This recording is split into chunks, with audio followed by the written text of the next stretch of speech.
ایک آدمی کا دل چاہتا ہے میں 2 پراٹھے کھا جاؤں, لیکن 2 نوالے کھا کے پیٹ خراب ہو جاتا ہے. جذبہ تو ہے 2 پراٹھوں کا, پاور ایک پراٹھا ہضم کرنے کی بھی نہیں ہے. تو پاور ہونا الگ چیز ہے, کیونکہ پراٹھے پر جب لوگ بیان سنتے ہیں تو ان کا دل چاہتا ہے کھانے کا. اور ویسے بھی روزہ ہے, اچھا بھی لگ رہا ہے منہ سے پراٹھا بولتے ہوئے ملائی کے ساتھ. آج میں نے قدیر بھائی سے پوچھا فجر کی نماز کے بعد کہ سحری میں کیا کھایا, انہوں نے کہا ملائی سے پراٹھا. میں نے کہا یار میرا دل خراب کر دیا آپ نے. دودھ کی جو بلائی ہوتی ہے نا گرم, فریج کی رکھی ہوئی نہیں, فریج والی نہیں, دودھ سے جو گرم گرم ملائی نکلتی ہے اس میں تھوڑی سی چینی ڈال دیں. ڈاکٹر منع کرتے ہیں چینی نہ ڈالیں, آپ ڈال دیں, آپ ڈال دیں, صحیح ہے نا. بہت زیادہ ڈاکٹروں کو فری کرانے کی ضرورت نہیں ہے. بس ایک چیز کا خیال کیا کرو کہ اتنا مت کھاؤ کہ وزن بڑھنا شروع ہو جائے. بس جب وزن بڑھ رہا ہے تو اس کا مطلب پھر میٹھے پہ تھوڑا کنٹرول کرو. وزن نہیں بڑھ رہا, کنٹرول میں ہے. اور کنٹرول میں صرف اس سے نہیں ہوتا کہ نہیں کھاؤ, بھائی اچھا کھاؤ, اللہ کے بندو, اللہ نے نعمتیں دی ہیں یار. خربوزے کھا رہے ہیں اس میں افطاری میں, پکوڑے چھوڑ کے. افطاری میں بھی خربوزے ہی سے افطار کرنا ہے. افطاری میں تو آدمی کا سموسے پکوڑوں پہ دل کرتا ہے کہ پھوڑ دے اس کو بیٹھ, مزہ ہی اسی کا ہے. تو اتنا زیادہ بھی نہ مسلط کرو. ہاں تھوڑا اچھا کھاؤ لیکن کم کھاؤ, بہت زیادہ نہ پھوڑو. تو انہوں نے میرا دل وہ کر دیا آج صبح نا ملائی کا تذکرہ کر کے. تو میں نے ان سے بولا کہ کل 4:30 بجے ملائی پراٹھے کے ساتھ پہنچا دیں ہمارے. تو یہ کہہ رہے تھے کل 4:30 بجے انشاءاللہ. صبح سحری میں آپ ملائی کھائیں, مزہ نہ آئے ویسے اپنا ہی مزہ ہے. کریم نہ کھائیں, یہ جو بازاری ہے ڈبے کی کریم نہ کھائیں. اور جو وائٹ کڑھائی بناتے ہیں نا گوشت میں, اس میں بھی کریم نہ ڈلوایا کرو, زہر ہے. لوگ کیا کر رہے ہیں, ہوٹلوں میں جا کے کڑھائی بنواتے ہیں, اس کڑھائی میں کیا ڈالی جا رہی ہے آج کل, کریم. وہ کریم کی میں کبھی ترغیب نہیں دے رہا, وہ بہت نقصان دہ ہے. ہم نے اچھے اچھے جوان لوگوں کو وہ کڑھائی کھا کے ہارٹ پیشنٹ بنتے ہوئے دیکھا ہے. دیسی چیزوں کی بات الگ ہے, ملائی ملائی ہے, ٹھیک ہے نا. جو بلائی اس کے ملائی بھی کہتے ہیں اس کو, ویسے تو بالائی ہے لیکن پیار سے ملائی بھی کہا جاتا ہے اس کو. بالائی کا مطلب جو اوپر آ جاتی ہے, بالا, بالا خانے ہوں گے نا جنت میں تو وہ بڑی مزے کی ہوتی ہے اگر گرم دودھ کی ہو. خیر اچھا یہ میں اعلان کرتا ہوں. تو پتہ نہیں کیا ملائی کہاں سے آ گئی یار. تو میں یہ کر رہا تھا کہ 2 برائیاں, ہاں میں یہ کہہ رہا تھا وزن نہیں بڑھنے دو, بس کھاؤ لیکن وزن پہ کیا کرو. ہم نے مزدوروں کو دیکھا ہے کوئی بیماری نہیں ہوتی, صرف روٹی کھا رہے ہوتے ہیں, صرف روٹی. وہ اتنے غریب بھی دیکھے ہم نے کہ سالن نہیں ہے ان کے پاس, صرف روٹی, پھر بھی فٹ فاٹ ہیں, صحت مند ہیں, نہ کوئی کڈنی کا پرابلم, نہ کوئی شوگر کا پرابلم, پیٹ بھی کمر سے چپکا ہوا ہے, ایسی فٹنس آدمی حیران ہو جائے. تو محنت کرے نا انسان, چلے پھرے, خوش رہے, تو یہ زیادہ سب سے اچھا صحت بنانے کا یہ نسخہ. اور خوش رہنے کے لیے ضروری ہے کہ دنیا کی محبت ختم کرے. جس کے دل میں دنیا کی ہوس ہے وہ خوش رہنے کے علاوہ دنیا کا ہر کام کر سکتا ہے. سمجھتے ہو, جب وہ دنیا کو مسافر خانہ نہیں سمجھے گا تو پاگل ہوتا رہے گا. ابے اس کے پاس پلاٹ آ گیا, ابے اس کے پاس گاڑی آ گئی, ابے اس کا امریکہ کا ویزا لگ گیا, ہم یہاں ٹھیلے بیچ رہے ہیں, ابے یہ سیدھا سیدھا بولو بھائی بھاڑ میں جائے. جب بحریہ ٹاؤن کے مالک کا جنازہ اٹھے گا تو میرے دوست نے 2 پلاٹ لے لیے تو کون سا تیر مار دیا, جو اونر ہے وہ مر جائے گا, ختم بھائی. تھوڑے دنوں میں ٹماٹر بیچو, رکشا چلاؤ, لینڈ کروزر میں گھومو, یہ تھوڑے دن کے کھیل ہیں, اس کے بعد ختم. قارون جب اپنے خزانوں کے ساتھ مارکیٹ میں آیا نا, قرآن کہہ رہا ہے, قرآن نے تو مارکیٹ کا لفظ استعمال نہیں کیا, جب اپنے خزانوں کے ساتھ قارون مارکیٹ میں آیا ایک دفعہ پورے جاہ و جلال کے ساتھ, پبلک نے جب اس کا پروٹوکول دیکھا اور خزانے دیکھے, اس کا لباس, جب بڑا آدمی جا رہا ہوتا ہے نا بڑی عزت دی جاتی ہے, تو بے وقوف لوگ رالیں ٹپکانا شروع کرتے ہیں, یا لیت لنا مثل ما اوتی قارون. احمقوں اور بے وقوفوں نے کہا ہائے کاش ہمارے پاس بھی ایسی دولت ہوتی جیسی قارون کے پاس ہے. کیا پروٹوکول ہے بھائی اس کا. تو قرآن کیا کہتا ہے, علم والوں نے کہا ویلکم, برباد ہو جاؤ, تمہارا ناس ہو جائے.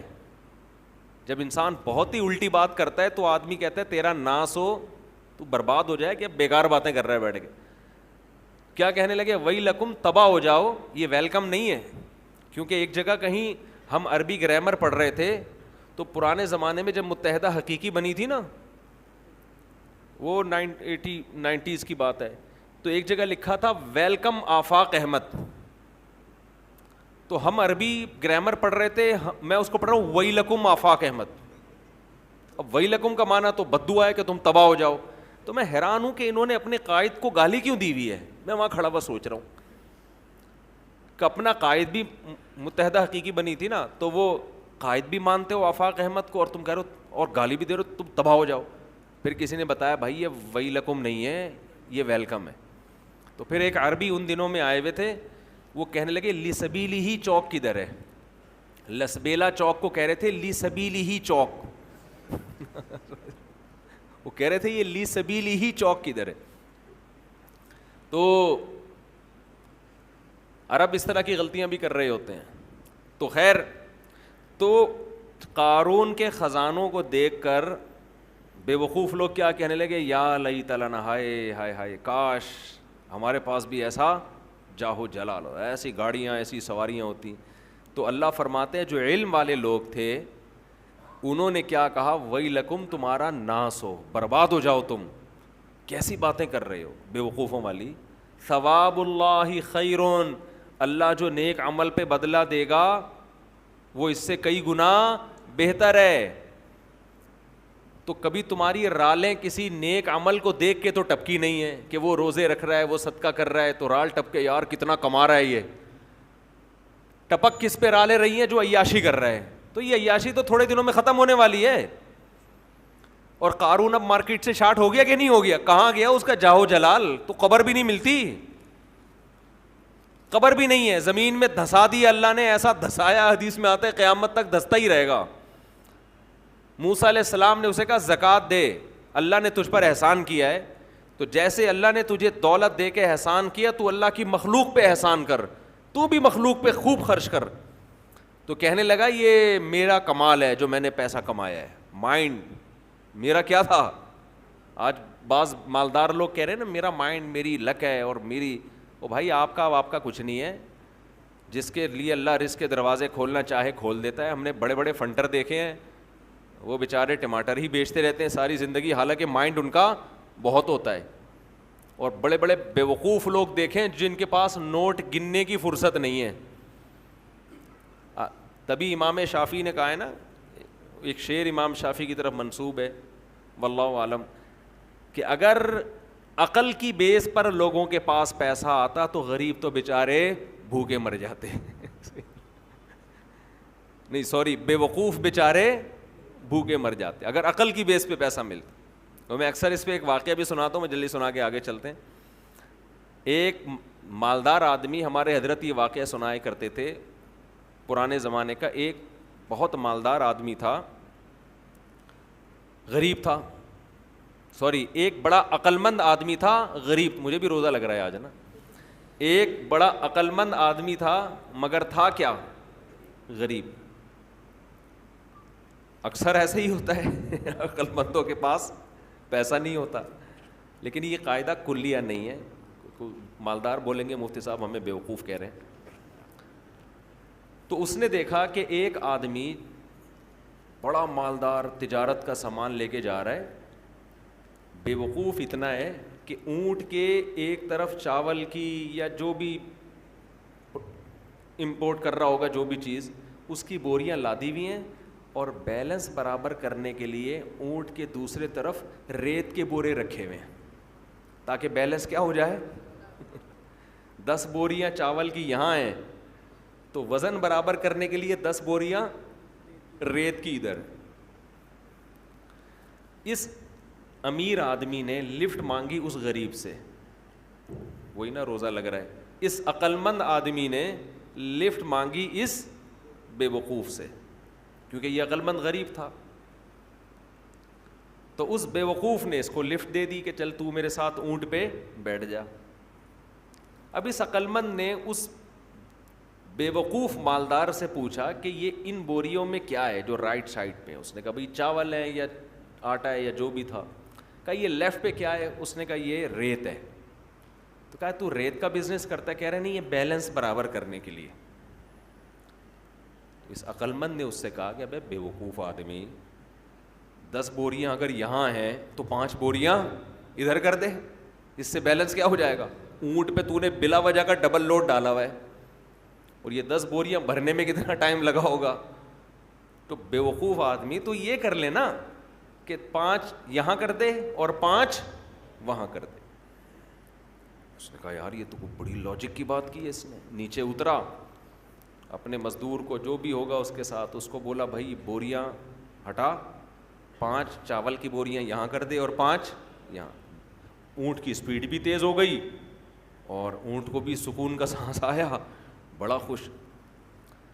اب اس غریب آدمی سے اس بے وقوف نے انٹرویو لینا شروع کیا کہ تو کرتا کیا ہے.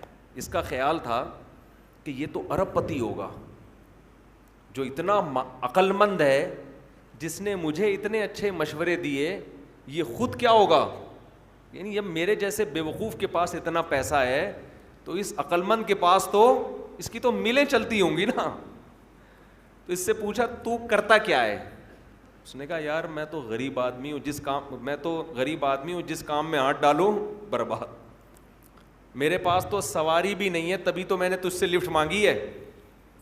اس نے کہا اتر نیچے. نیچے اتر، اونٹ کو واپس گھمایا، 5 بوریاں دوبارہ ادھر کی اور ریت کی بوریاں دوبارہ بیلنس برابر کرنے کے لیے ادھر ڈال. بولا تیری عقل کی وجہ سے تیرے پاس جب 1 کوڑی روپیہ نہیں ہے تو میں بے وقوف تجھ عقل مند سے 1000 گنا بہتر. میں تیرے مشوروں پر عمل کروں گا نا، میں بھی تیرے جیسا بن جاؤں گا. مجھے اپنے اسٹائل سے چلنے دے جیسا چل رہا ہوں میں. سمجھ رہے کہ نہیں سمجھ؟ میں جیسے اپنے اسٹائل سے چل رہا ہوں مجھے چلنے دے. اگر تیرے مشورے پر عمل کیا نا تو میں بھی تیرے جیسا غریب ہو جاؤں گا. لو کان بالحیل الغنا لوجدتنی بنجوم اقطار السماء تعلقی. امام شافعی کا غالباً شعر ہے کہ اگر تم دیکھتے محنت سے پیسہ ملتا تو میں پیسے کی تلاش میں آسمان کے ستاروں تک پہنچ جاتا. ہم نے دیکھا ہے بعض لوگوں کا ایک شوق ہوتا ہے، شوقیہ کچھ چیزیں پالتے ہیں رکھتے ہیں، وہ شوق ان کا بزنس بن کے ان کو کروڑ پتی بنا دیتا ہے، حالانکہ انہوں نے سوچا بھی نہیں ہوتا کہ اس شوق سے ہمیں کیا ملے گا؟ پیسہ. اگر وہ پلاننگ کر کے کرتے تو کچھ بھی نہیں آتا ہاتھ میں. اس کا مطلب یہ نہیں کہ آپ محنت نہ کریں. پہلے ہی ہمارے یہاں